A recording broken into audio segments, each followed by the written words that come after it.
Meus irmãos, bom dia! Irmãos, hoje é dia 4 de julho de 2021.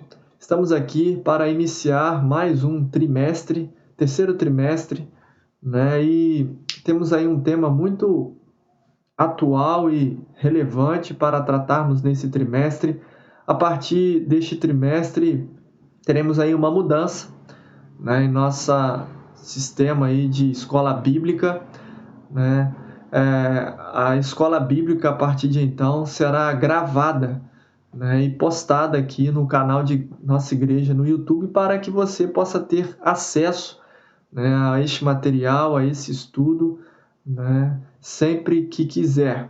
Uma vez que a igreja ela se encontra reunida, né, de forma presencial, né, em todas as faixas etárias, né, e você pode participar do culto presencial, da escola bíblica presencial, mas também, né, tem esse recurso aqui, né, recurso virtual, né, que nós temos aí para oferecer a você para o seu crescimento espiritual. É muito bom ter a sua participação conosco nesta manhã. Que Deus abençoe grandemente a sua vida, né? Que Deus possa ministrar os nossos corações durante todo esse trimestre sobre o tema que aqui vamos tratar, sobre o tema da mordomia, né? A revista Palavra e Vida, nesse trimestre, ela vai abordar o seguinte tema: generosidade em tempo de escassez. Nós vamos ter aí 13 lições, 13 estudos falando sobre a mordomia cristã, né, em tempos de pandemia. É fato que estamos vivendo aí há mais de um ano, né, um período muito difícil, né, para todas as pessoas. E esse trimestre a proposta é refletirmos um pouco sobre generosidade, sobre mordomia cristã.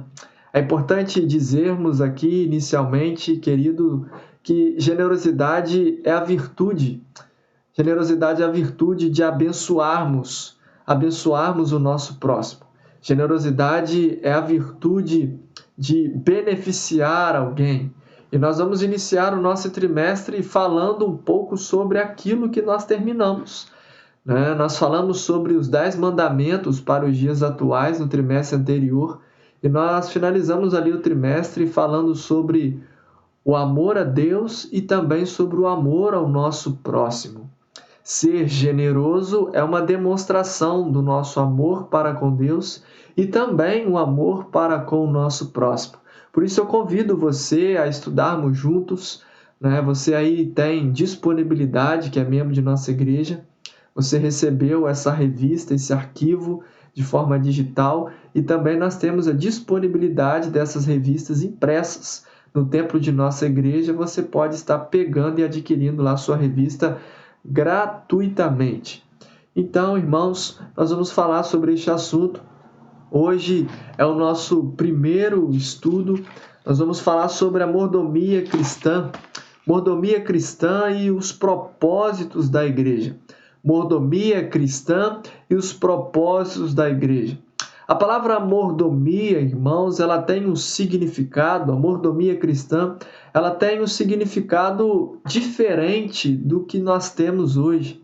Hoje, quando nós falamos a palavra mordomia, né, a impressão que temos e quando dizemos, né, fulano está na maior mordomia, a impressão que dá é que a pessoa está ali, né, numa mordomia no sentido de numa boa vida, né, está no momento de descanso, está no momento de pleno conforto.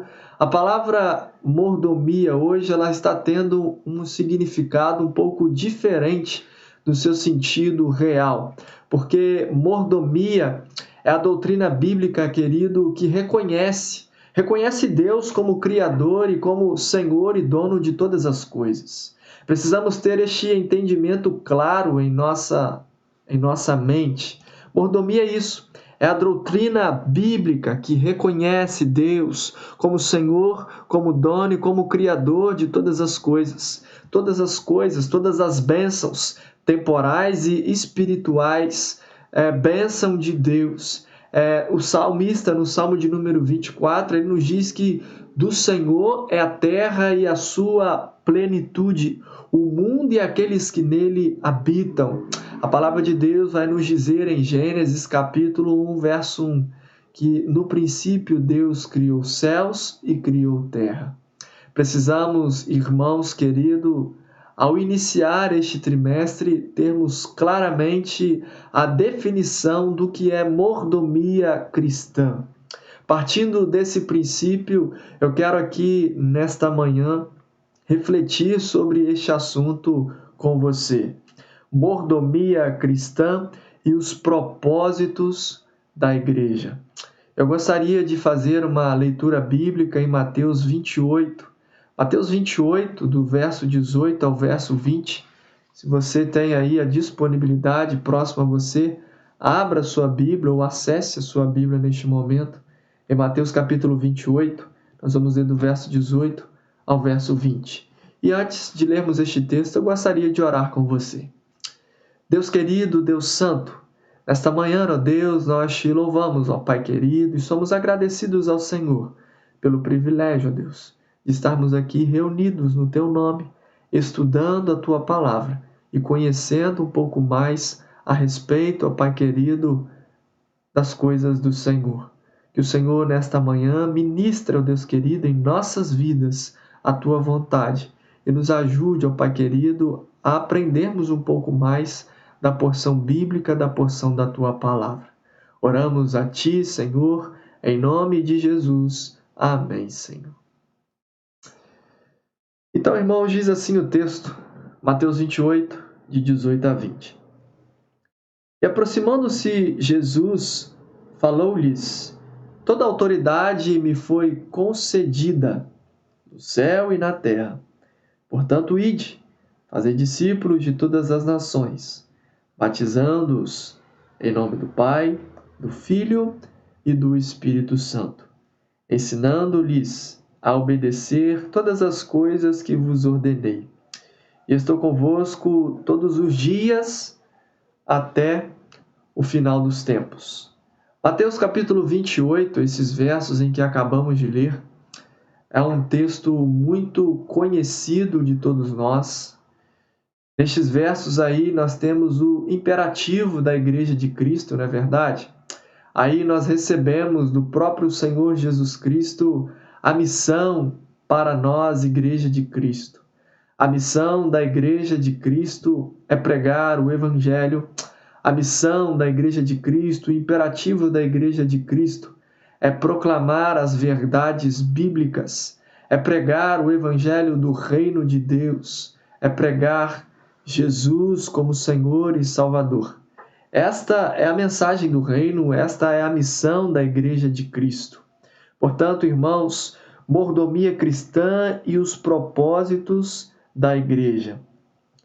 É importante iniciarmos este estudo pensando quais são os objetivos da Igreja de Jesus neste mundo.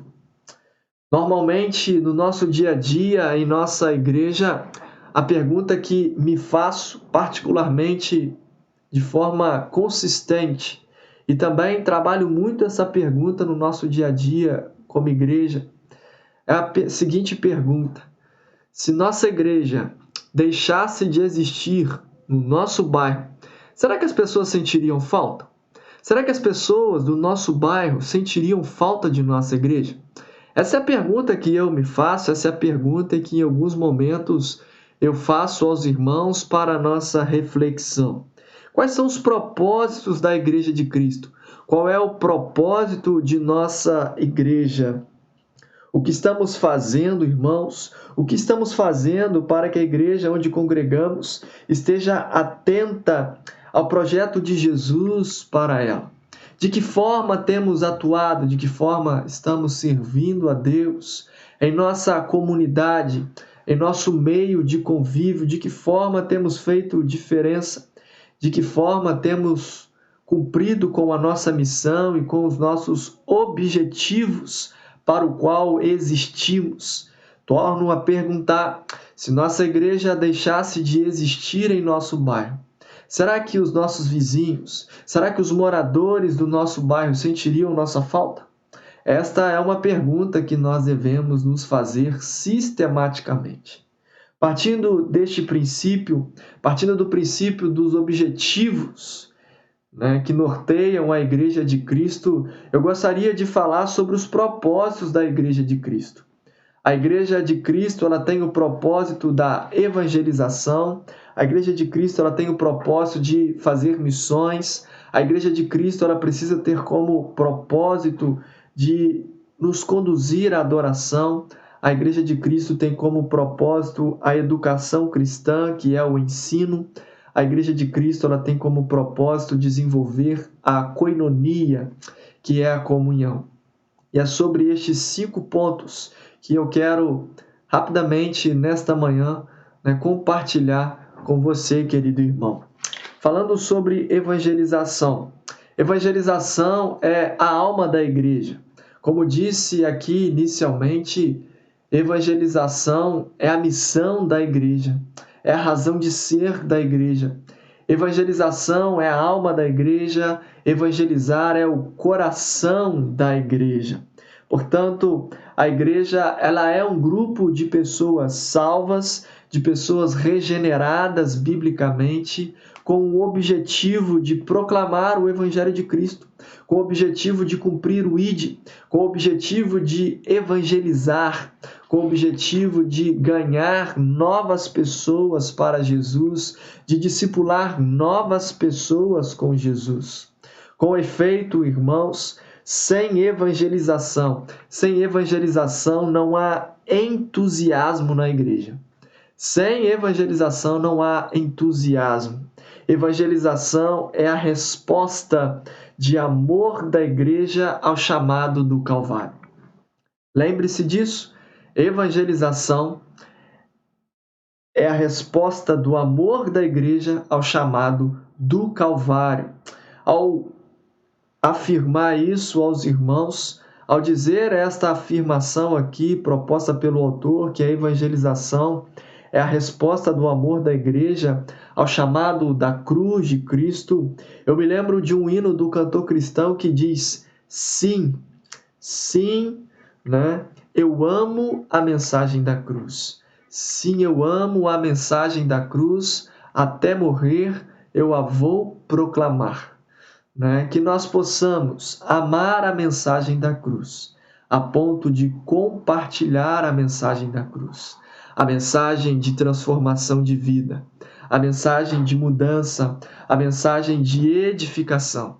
Este é o primeiro propósito da Igreja de Cristo que queremos aqui abordar. A importância de estarmos envolvidos com a evangelização do nosso povo, a evangelização do nosso bairro. O nosso objetivo como Igreja de Cristo precisa ser, irmãos, de alcançar todas as pessoas com a mensagem do Evangelho. O nosso objetivo como Igreja de Cristo precisa ser de alcançar todos os moradores do bairro Matadouro. Este precisa ser o nosso propósito, falar do Jesus que transforma, do Jesus que ama, do Jesus que morreu na cruz do Calvário para nos salvar. E falar sobre o amor de Cristo é algo que traz sobre nós grande alegria, grande expectativa e grande paz em nosso coração. Portanto, irmãos, que nós possamos cumprir com o nosso objetivo, que é o objetivo da evangelização. Um outro objetivo da Igreja de Cristo, um outro propósito, melhor dizendo, da Igreja de Cristo é uma extensão da evangelização, poderia dizer assim, que é a obra missionária. Obviamente que a proclamação da mensagem do reino, ela precisa alcançar,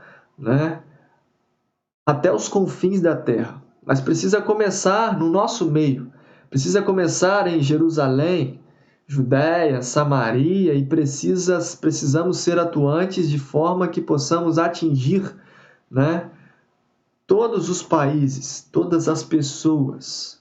Então, nós falamos sobre evangelização, agora uma palavra sobre missões. Missões têm sido a marca do testemunho batista no mundo. Isto se evidencia, irmãos, pelo fato de os batistas terem a Bíblia como regra de fé e prática. A obra missionária é uma marca do trabalho batista no mundo todo. A nossa Convenção Batista Brasileira, ela atua com a obra missionária em nosso país desde o ano de 1907, quando nós tivemos ali a criação da Convenção Batista Brasileira e a criação, da Junta de Missões Estrangeiras, assim chamada naquela época. E hoje nós temos duas agências missionárias, que é a Junta de Missões Mundiais e Junta de Missões Nacionais. E Deus tem usado os batistas brasileiros para anunciarem a mensagem, para evangelizarem o nosso país e todos os outros países através da mobilização dessas juntas que nós temos em nossa convenção. Essa é a marca dos batistas, a marca de promover a ação missionária. Nós somos um povo missionário, um povo que ama e é envolvido com a obra missionária. Nós somos o povo das campanhas, nós somos o povo das cantinas, dos bazares que promovemos para levantar recursos para a propagação do Evangelho. Louva a Deus pela visão missionária que Ele tem dado à nossa igreja, que Ele tem dado à Igreja de Cristo neste tempo, para estarmos envolvidos com a obra missionária. Há um teólogo, ele diz que ou você é um missionário ou você é um impostor, Ou você é um missionário ou você é um campo missionário. Irmãos, se eu e você, se nós pertencemos a Cristo, naturalmente teremos desejo de compartilhar de Cristo a todas as pessoas. Uma igreja que não seja missionária não é igreja de Cristo. Não é igreja de Cristo. Deus, irmãos, Ele está agindo no mundo e Ele age no mundo através da igreja para resgatar os povos do pecado para a sua maravilhosa luz. Portanto, nosso papel e nosso propósito como igreja de Cristo é sermos envolvidos. Este é o segundo propósito, com a obra missionária. O segundo propósito é o propósito da adoração.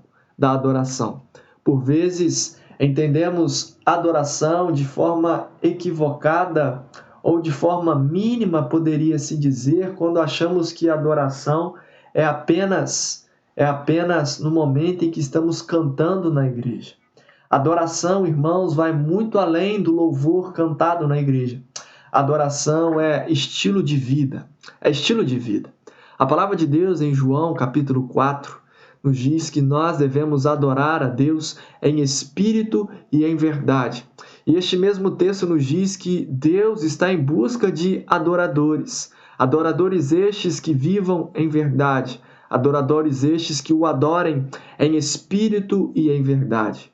Então, não somente no momento de cânticos e louvor na igreja, mas durante todo o tempo, 24 horas do meu dia, eu posso adorar a Deus. Eu posso adorar a Deus com louvores, eu posso adorar a Deus com o meu silêncio quando estou ali focado em ouvir a pregação bíblica, a pregação da palavra.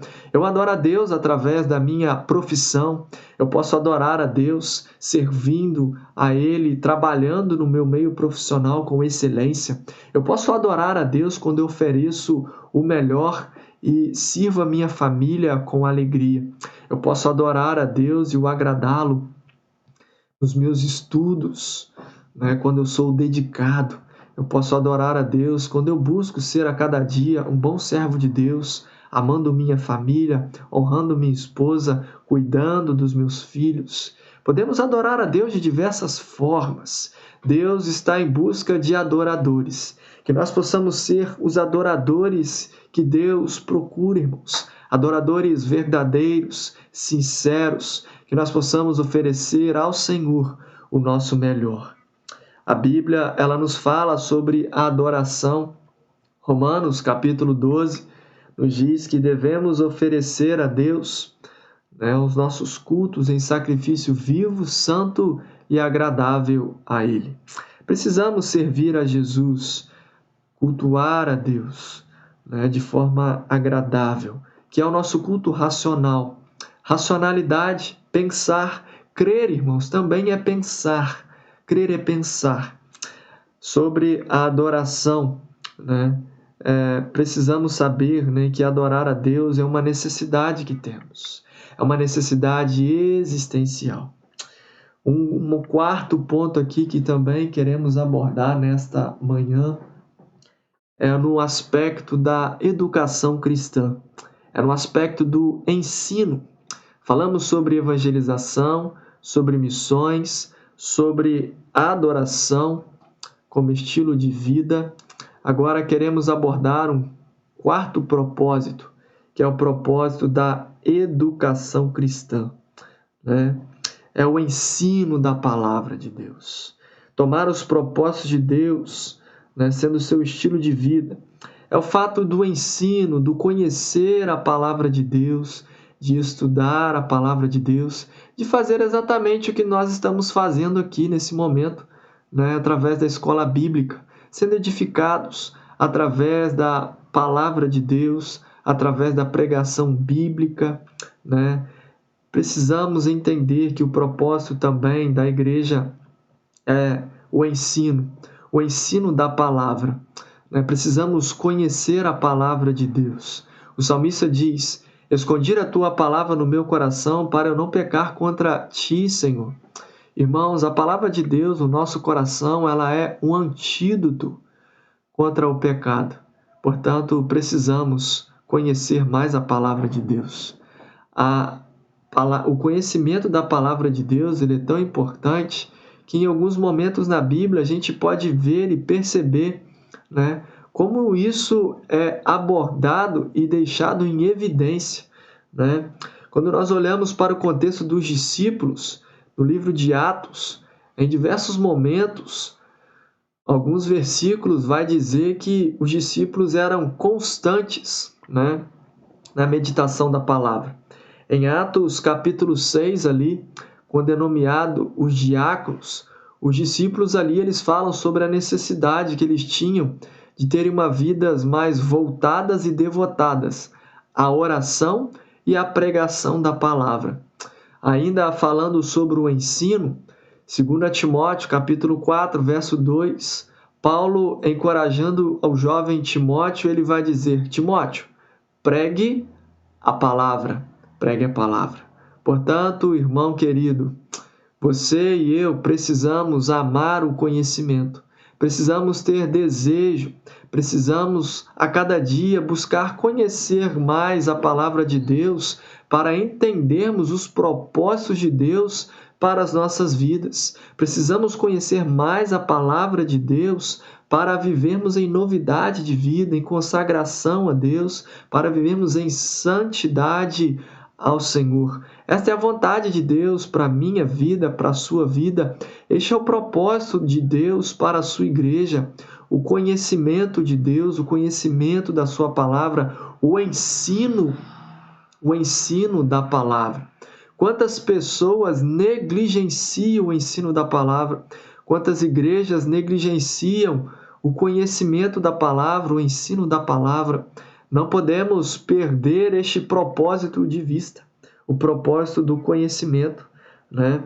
A educação cristã ela precisa estar inserida nos objetivos na igreja, na mesma relevância que a evangelização, que missões, né, e que a adoração. Uma igreja que tem o propósito apenas de evangelizar, ela não cresce. Permita-me usar essa expressão. Uma igreja que só está ali focada em evangelizar, ela fica o tempo todo rasa, né? Se eu pregar só mensagem, né, de cunho evangelístico para os irmãos vão ficar rasos, né? Portanto, nós temos mensagens evangelísticas, nós temos mensagens, né, de consagração, nós temos estudos bíblicos que visam o ensino. Um exemplo disso, estamos aí nas quartas-feiras, né, fazendo uma série de estudos de mensagens bíblicas, irmãos, voltadas e baseadas no livro de Malaquias, né? A mensagem de Malaquias para os dias de hoje. Estamos refletindo sobre o culto ao Senhor. Como tem sido um tempo de crescimento, de edificação, né, em nossas vidas através destes estudos, né, que temos feitos aí, estudo bíblico às quartas-feiras, né? Em outros momentos aí já estudamos biblicamente a importância da igreja para os dias atuais, já falamos aí sobre diversos assuntos, né, muito abençoadores e edificantes para as nossas vidas.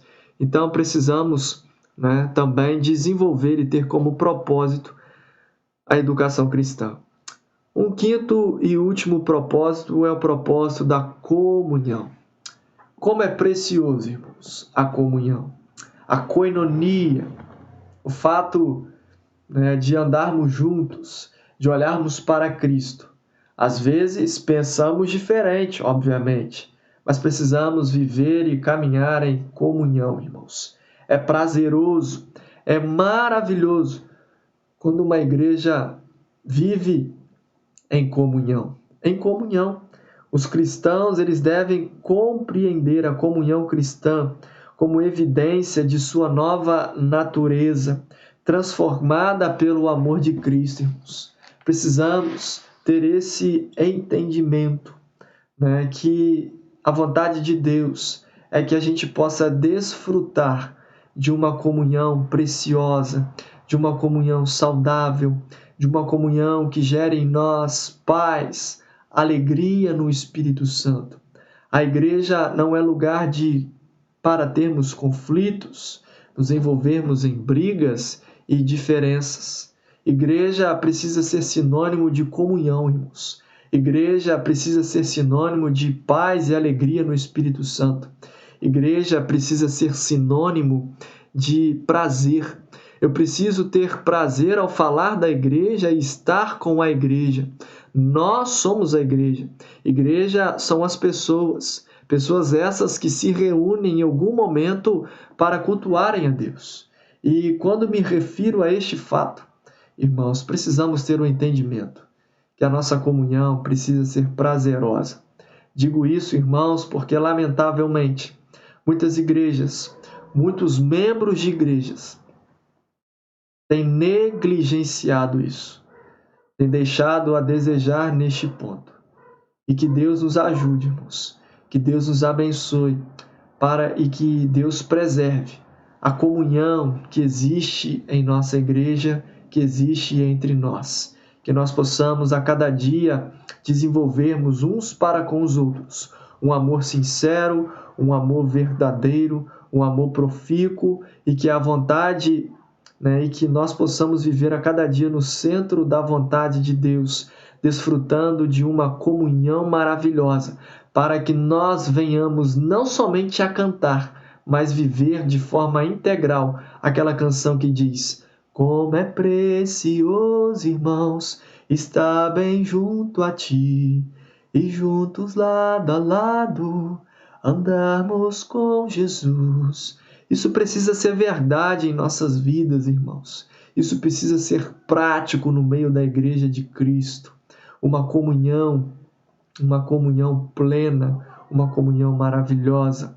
O fato de estarmos e pertencermos à igreja de Cristo deve ser algo de júbilo e alegria em nosso coração. Como eu amo poder servir a Deus, como eu amo poder fazer parte da igreja de Cristo, particularmente como eu amo esta igreja, nossa igreja, Igreja Batista, bairro Matadouro.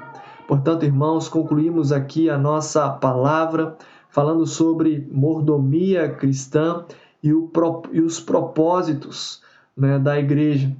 Que Deus possa abençoar a sua vida, que Deus abençoe a nossa igreja e que Deus nos abençoe em todo o tempo. Senhor Deus querido, obrigado, Deus, pela tua palavra aqui ensinada nesta manhã. Pai, que o Senhor nos ajude a tornar tudo aquilo que recebemos do Senhor, a tornar todo o conhecimento, ó Deus querido, prático em nossas vidas e em nossa igreja. Pai, perdoa, Deus, os nossos pecados, perdoa as nossas falhas, perdoa as nossas negligências e nos conduza, ó Deus querido, a cada dia ao centro da vontade do Senhor. A tua vontade é boa, é perfeita e é agradável. Pai, nos abençoe a cada dia, guarde-nos, ó Deus, e nos dê a alegria de servir ao Senhor e de fazer parte da igreja de Cristo. Obrigado, Senhor, por tudo. Obrigado pela salvação que temos em Cristo Jesus. Oramos ao Senhor nesta manhã, em nome do Senhor Jesus Cristo, nosso Senhor e nosso amado e eterno Salvador. Amém, Senhor. Deus te abençoe, meu irmão. Tenha um dia abençoado na presença do Senhor. Fique na paz.